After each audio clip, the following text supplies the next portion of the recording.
Thank you, everyone, for coming for the press conference. I know that you had a long first half with the state teachers program.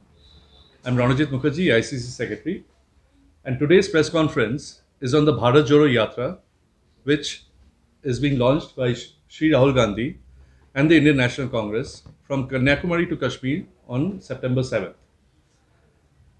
All of you would have probably seen on the national news channels and newspapers. Hopefully, they showcased yesterday's massive rally in Delhi on the price rise, what we call the Mehengai Bachao rally. That rally was essentially to draw the attention of the government of India, of the Prime Minister Modi, to the common man's plight with regards to the way prices of essential items are rising across the country. Just to give you an idea, the price of LPG was 410 rupees in 2014, and today it is 1,053 rupees. So we call the attention of the government of India to the Prime Minister, to the BJP, the ruling party BJP, to addressing people's concerns rather than headline management, which is the only governments that they've been doing all this time. Headline management. And now, the longest, the largest, and the most intense political padyatra, which is essentially walking on the road as a journey, is going to start from Kanyakumari to Kashmir by the Indian National Congress, led by Shri Rahul Gandhi. It is a journey of 3,500 kilometers. It will take approximately 150 days. We are starting on September 7th, and the journey is expected to complete on 30th January.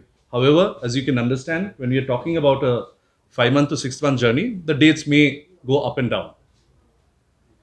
Why are we doing this? Why is the Indian National Congress undertaking a Padyatra, and that too the largest and the longest, the most intense that has ever been held till date? It is doing so because it recognizes certain crises that are facing the nation today. In 2014, Prime Minister Modi and the BJP came to power, promising a prosperous India, promising an India which would be fruitful, prosperous, convivial for everybody, all our citizens. What have we got? Instead of that, we are now facing a nightmare. It's a nightmare of price rise, it's a nightmare of unemployment, it's a nightmare of social tension, and we are compromising the institutions that uphold the democracy that we espouse, that we hold dear. Economy. The economy is in tatters right now. We are looking at a country where the rich are getting richer, the poorer are getting much poorer. Inequalities are rising day by day. The common people are hurt the most. I just give a very small example of the gas price. Everything else, food prices, oil, petrol, you can see the same thing reflected across everything that is essential for the common man to live, to have a daily sustenance. We're looking at farmers, we are looking at laborers, we are looking at the agricultural worker, we are looking at the industrial worker. And we are seeing that these people who are ultimately the pillars of any society, be it in Nagaland or Bengal or Tamil Nadu, the farmer, the laborer, we're seeing that they are buried under a sea of debt today. We're seeing that I come from Bengal, an eastern state, and we are in the northeast. We see our people migrating outwards in search of jobs. We see in search of unemployment, and yet they all seem to be facing ever increasing burdens of debt. We're looking at the assets of the country, be it public state enterprise, companies that are owned by the government of India, be it state properties, being sold suddenly after 70 years of painstaking building, sold over the last 8 years, and mainly to the Prime Minister's crony capitalist friends. We are therefore seeing a destruction of all the assets that India has built for itself over 70 years of successive governments, not just Congress, but successive governments of India, being destroyed in a few years. We are looking today, socially, at division within ourselves. Rather than a united India, what we are seeing is an India that is divided. It's divided on the basis of caste today. It is divided on the basis of religion. It is divided on the basis of region, on language, on food, on dress. People, you are seeing in the newspaper stories from across the country. People dragged out of their houses and killed or beaten up on the basis of the food they eat or the dress they wear. Just this month, the United Christian Forum took out a report which detailed 207 incidents of violent crime against Christians across the country. Everywhere, it seems that a section of society is being pitted against another section of society in order so that we do not question the government of the day with regards to what should concern us the most, development. These divisions are being taken advantage of by those outside our borders also who would be looking for a weaker India. We now know that China not only has taken control of 1,000 square kilometers, but 2,000 square kilometers of land in Ladakh. As the ruling party continues to divide our society, our enemies grow bolder. Political over centralization. We are looking at our rights, the individual rights that are guaranteed, not just in the constitution, but in our way of life. They are being trampled and finished. And where do the people go? Our institutions like the parliament, our institutions like the media, they are no longer available for the common man to discuss the issues that matter to them. Laws are passed in parliament without debate. Laws are passed without going to standing committee. Laws are passed in seconds in assemblies. Most of the media today, as we well know, are unable to report freely. They have to carry the voice of the government. Systematic efforts are being made to subvert the constitution. The constitution that has essential aspects built into it that protect every Indian, whatever tribe or whatever far-flung region he comes from. We are looking today at continuous efforts to change the secular fabric and the secular and liberal fabric of this constitution. We are looking at dismantling of our institutions. Institutions like the judiciary, the election commission, many such institutions, the central investigating agencies, we are looking at them being suborned today. And all of this is basically hollowing out the democracy that keeps this country together. Look at state governments which are non-BJP governments. Every state government that is a non-BJP government is being destabilized either by money power or by muscle power, by using central government institutions like the CBI or the ED. And governments that are either BJP or with the BJP are in turn being protected even from what they are doing wrong by the same institutions. This total misuse of investigative agencies and other agencies by the government of India is leading to a breakdown of trust in the democracy by the people of each state. People are getting scared. You can see a sense of insecurity among people, especially women. Crime against women is rising every day in this majoritarian and right-wing culture that this government, this party, BJP, is trying to bring across the country. Our backward classes, our backward tribes, our backward castes, essentially their livelihood depends on three things: their right to land, their right to water, their right to the jungles. If you look at what is happening across the country, especially in tribal areas, you will see that this livelihood is being seized, is being taken away. And most of it, all of this is going into the hands of the Prime Minister's crony capitalist friends for their industrial benefit. Thus, we come to this Yatra. In order to take a look at all of this, in order to tackle this, all these issues, the Indian National Congress, led by Shri Rahul Gandhi, is undertaking the Bharat Jodo Yatra, starting from Kanyakumari through 12 states and 2 union territories over the next 5 to 6 months. It is a mobilization exercise. It is a mass connect exercise. It is an attempt to be able to directly talk to lakhs and lakhs of people, connect with them regarding these issues, try to discuss, try to understand how can we unite them again rather than all the divisiveness that is permeating our society today, and how to take these voices forward to the government, to this deaf government, so that they are forced to hear the voices of the people of India. All the people of India are welcome to join the Bharat Jodo Yatra. Yes, it is a yatra organized and led by the Indian National Congress, but it is a non-partisan journey. What does that mean? It means that all like-minded political party members are welcome to join, even if they do not belong to the Indian National Congress. All members of civil society are welcome to join. If there is any civil society group in Nagaland who hearing this through you, the media, would like to join the yatra at any part in these 5 months and would actually like to meet Mr. Rahul Gandhi on this yatra and pose their issues to him or submit their issues to him, please, you're welcome to do so. And if you can contact Nagaland Pradesh Congress, we will coordinate it accordingly. Now, in terms of the modalities of the yatra, I have discussed the objectives, creating unity among the like-minded Indians, raising the voice of the crores of Indians who are affected by these inequalities, discussing the ideas and solutions that should help us in this current situation, and strengthening our social harmony in the principles of unity and diversity and Sarva Dharma Samabhava. The practicalities of the yatra is as follows. There are 118 people who have been selected by the party, who are volunteers essentially. They've come from all across, who will be accompanying Mr. Gandhi on the entire tour. First of all, Mr. Gandhi will be walking the entire 3,500 kilometers.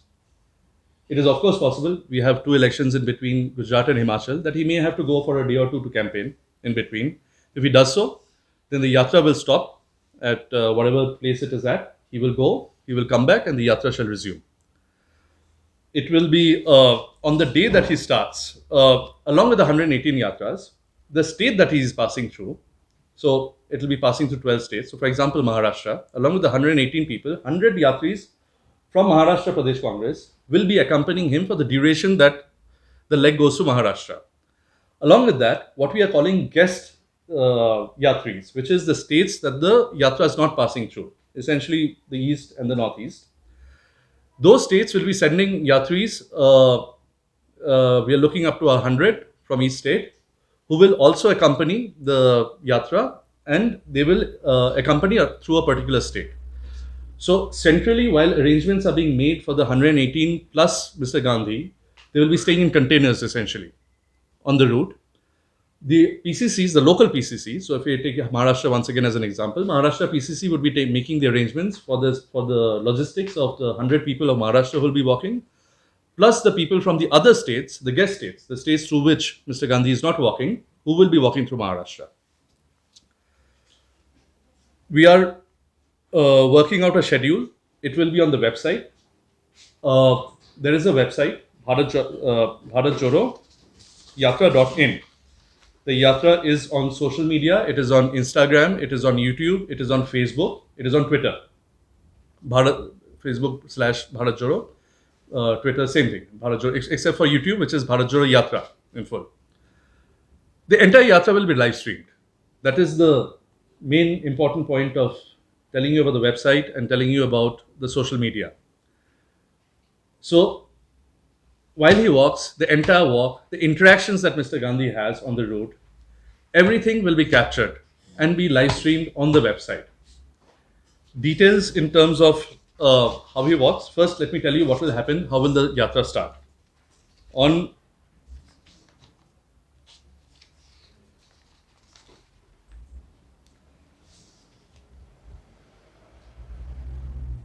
Mr. Gandhi on the 7th in Seripperumbudur, which is where his father Rajiji was assassinated, he will first go in the morning and pay homage to the memorial of our former Prime Minister Shri Rajiv Gandhi, his father. After that, between 3 to 4 p.m., he will visit and pay respects at the Thiruvalluvar Memorial, the Vivekananda Memorial, and the Kamraj Memorial.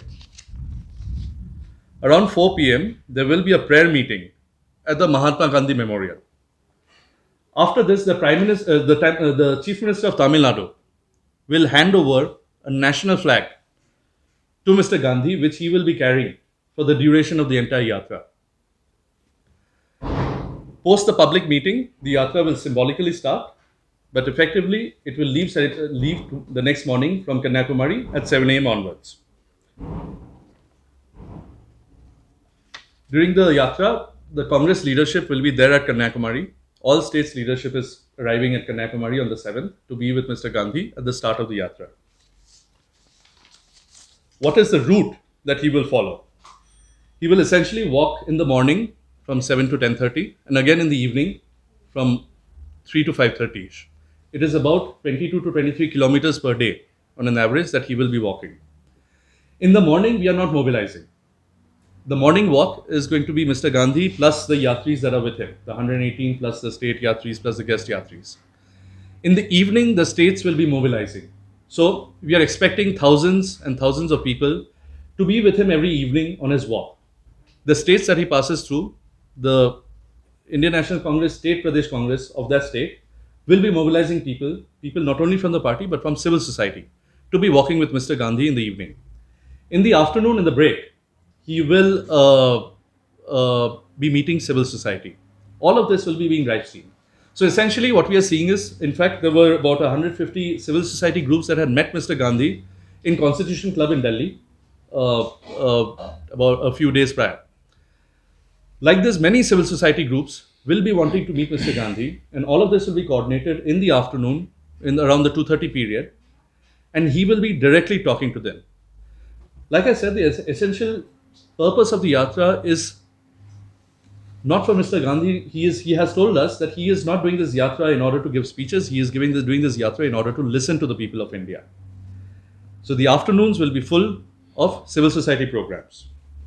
He will be walking through 12 states and 20 union territories.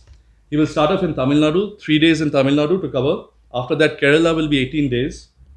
Karnataka will be 21 days. Andhra Pradesh, 3 days. Telangana, 13 days. Maharashtra, 16 days. Madhya Pradesh, 16 days. Uttar Pradesh, uh, uh, Rajasthan, 16 days. Delhi, 2 days. Uttar Pradesh, 3 days. Himachal, 3 days. Punjab, 2.5 to 3 days. Jammu and Kashmir, 2.5 to 3 days. Of course, you all understand that these days can go up and down because we are talking about walking on the road, and there may be circumstances that will come in. We have the Congress president's election, as you all know, coming up next month. The nominations are opening this on September 22nd. I think on September 30th, the nominations close. And if there are more than 2 nominees, then there would be an election in October. If there is an election in October 17th, then the Yatris will stop in Karnataka, which is approximately where they're supposed to be. And at Bangalore, in the PCC office, those eligible Yatris who are voters will be able to exercise their votes. If anybody from the Yatra is coming to file nominations, they will be taking their time out for 2 days to come file nominations Delhi and go back. The Yatra is essentially a mass mobilization exercise, as I've said. It is per se not directly an election exercise. Of course, there are elections, like I've said, Himachal Pradesh, Gujarat, and after that, Nagaland, Meghalaya, Tripura coming up. Mr. Gandhi, as a leader of the Congress party, will be coming out of the Yatra as and when needed, and again coming back to rejoin and restart the Yatra. I think I have covered in terms of details of the Yatra. Logistics from Nagaland, all states, there will be people who will want to join the Yatra, but will be unable to go and join. Therefore, all states are going to be doing, all PCCs will be doing Yatras in their respective state capitals and in the districts. You are also able to participate in the Yatra digitally by registering on the website bharatjodoyatra.in, details of which will be coming out, will be given on the website in due course. Thank you. I'll take your questions now. Mr. Therie, would you like to say something? Now, you have any question? Nagaland specific when Sir? Nagaland specific when We'll figure out, but I have said in the meeting of the CWC meeting that we would like to go after the president election, AICC president elections are over?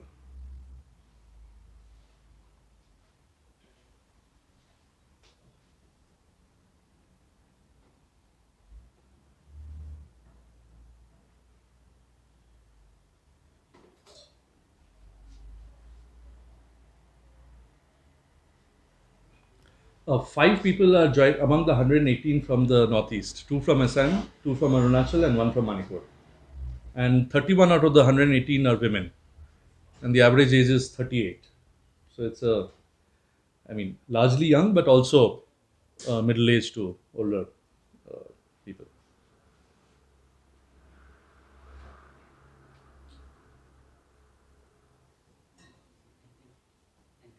Yes. I'll ask our head of social media, Chopika, to come here. We have just released the anthem for the Yatra in the communication. So he will show you the website on his laptop as well as play the anthem.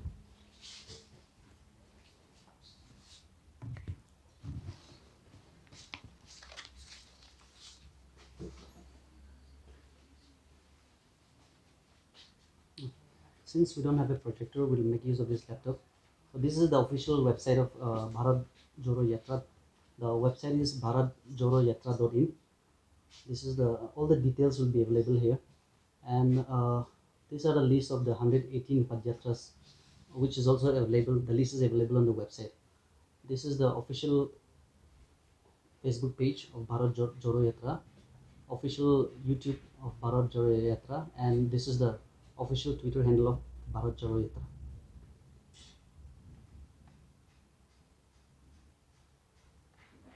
Now I'll play the anthem. Just keep it in.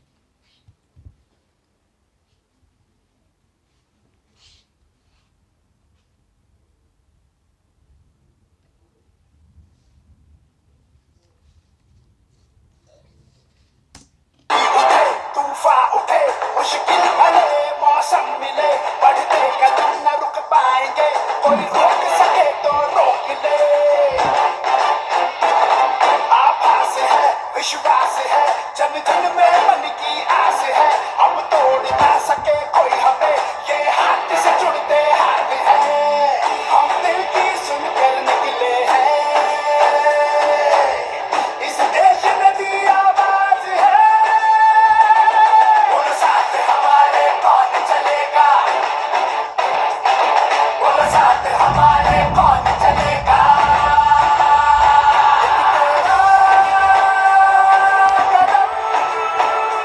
एक मेरा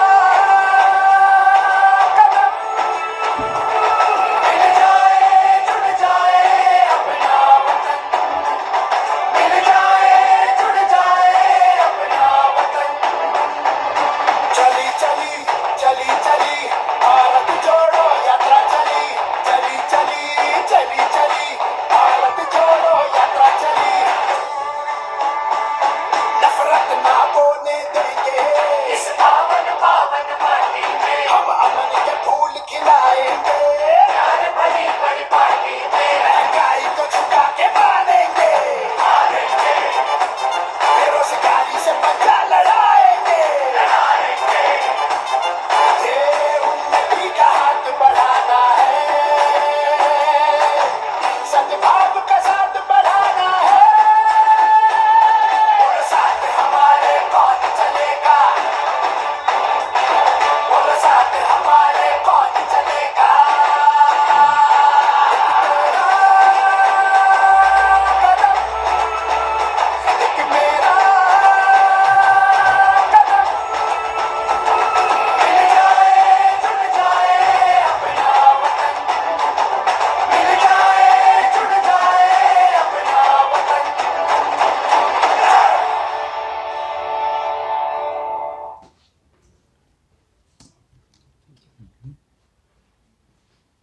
In fact, the route is on the website. What I described to you, the point by point is on the website, and 5 routes were discussed when this entire preparation was going on. Different routes across the country. This was Mr. Gandhi was very clear with the fact that he wanted to walk. I mean, no bus, no like walk and bus, walk and something else. So this was the most feasible route in terms of walking. In fact, in an internal interaction, he was asked why south to north, why not west to east, why not the northeast, and he did say in that interaction that he is open to uh, west to east on the next yatra. So this particular route has been chosen looking at the geography, looking at the ability of yatris to be able to walk, looking at security very importantly. For example, there is an eastern route which goes via Chhattisgarh, but it goes to Basta, and there are obviously security concerns about walking through Basta. So therefore, such all these considerations went into choosing the particular route.